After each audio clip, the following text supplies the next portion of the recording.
Menurut saya pemimpin ideal itu lebih mementingkan rakyat kecil, program sekolahnya dengan gratis agar anak yang kurang mampu bisa sekolah dengan gratis. Saya sebagai rakyat kecil, saya punya anak maunya pendidikan gratis. Orang yang tidak mampu dikasih bedah rumah gitu. Yang benar-benar orang tidak mampu gitu. Masalah banjir itu, sarang nyamuk kan banyak di desa-desa itu.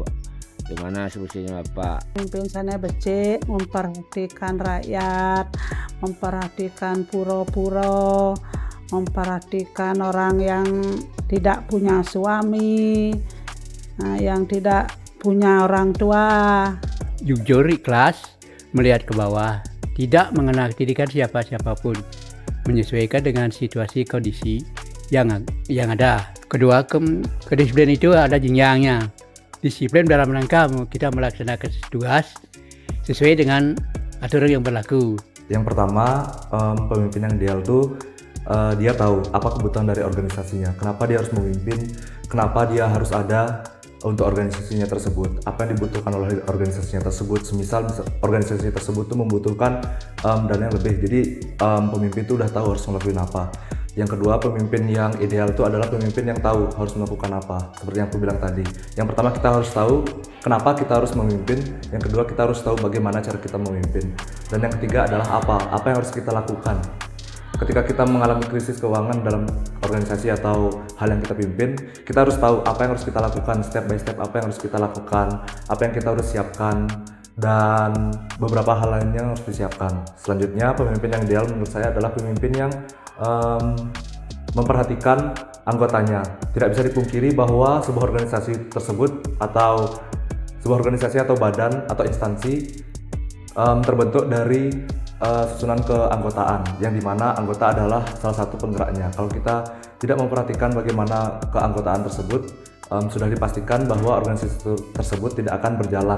Mungkin bisa berjalan namun tidak progresif seperti organisasi yang memperhatikan anggota-anggotanya. Yang ketiga adalah pemimpin yang ideal adalah pemimpin yang tidak menunjukkan kekurangannya dia.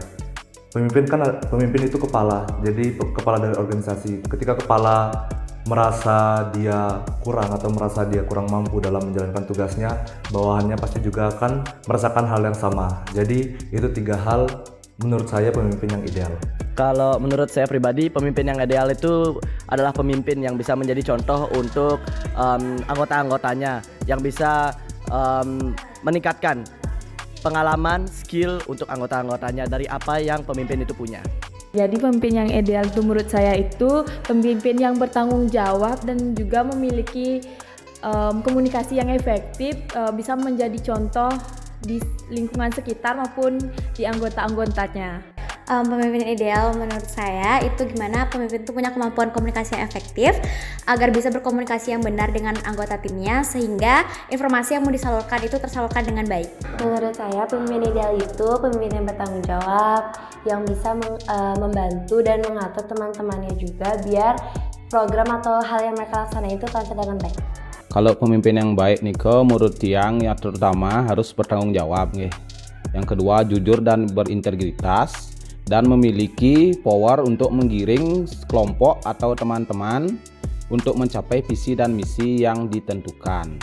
Tentunya seorang pemimpin harus punya percaya diri dan mampu bertanggung jawab atas kelompok atau bawahan yang dipimpinnya. Pemimpin yang ideal bagi menurut saya sendiri gitu, yang bisa memahami masyarakat, lingkungan, termasuk adat